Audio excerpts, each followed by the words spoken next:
Dr. Quartermain? Oh, thank you, Gretchen. This is Dr. Quartermain. Well, that's funny. This is Dr. Quartermain. Oh, boy, did I miss you this morning.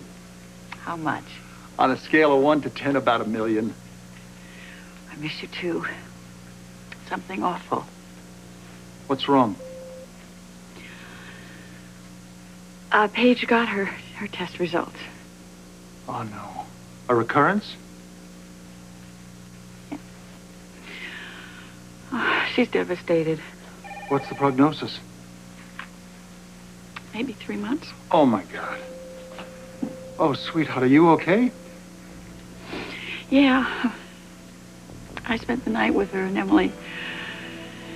Oh, it's just heartbreaking. Look, if I can do anything, please, there must be something. I was hoping you would ask. Remember before you left, you said if there was anything that Paige and Emily might need? Yes, I do. It still stands. Well, Paige is facing the unthinkable. And there is no one for Emily. What do you mean, no one? Well, her parents are both dead, and Hank's father died a few years ago. His mother's in a nursing home, and she does have a sister, but she hasn't seen her in about 15 years. And I didn't press, but I have a feeling it's kind of total alienation. I mean, Emily and Paige basically have no one. That's terribly sad, Monica. Well, hear me out. I've offered to be responsible for Emily after Paige is gone.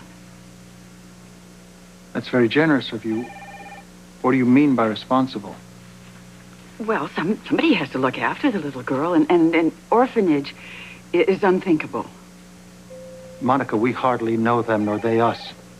Oh, I know that. I know that. Paige hasn't agreed to this, and so I've invited them to come to Port Charles, and that way Paige can get a sense of the family, and the family can get a sense of Emily. And Paige and Emily will go screaming from the room when they meet our family.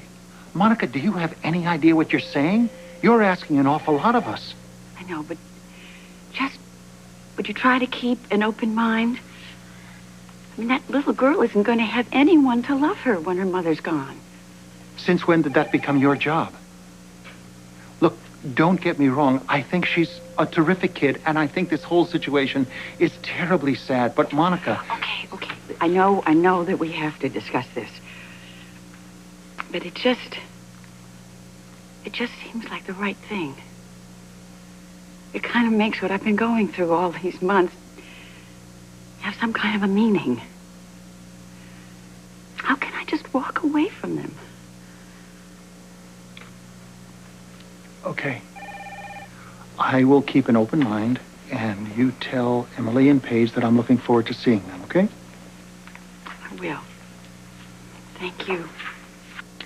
But we will discuss this further, Monica. It's not a done deal, okay? I know that. I love you. I love you, too. Bye-bye. Alan? What's wrong? She wants to what? Well, the good news is now that she has a focus beyond her own illness. And I don't want to take away any kind of thing that'll be a positive influence on her healing. Including raising another child? I've got to tell you something. You know what my first reaction was to all this? Pure selfishness. How so? When I left Arizona, I felt that we had survived another crisis in our marriage. And I'm not just talking about her illness. I'm talking about the entire relationship. You know, when two people have to be that brutally honest with each other, it's hard. It's extremely painful. And I felt that, well, we came out the other side and we're better for it. The relationship is better. We have more intimacy. So I thought, hey, when she gets home, we are really going to reap the rewards. I'm going to have her all to myself. And now she wants to take care of a dying woman and her child. Well, tell me about her, the girl. Emily, she's terrific. She's not the issue here. She's a great kid. Her father passed away a couple of years ago, and she had to deal with that. And almost immediately, she had to start dealing with her mother's illness. I mean, she is a little trooper. Oh, now she's faced with losing her mother?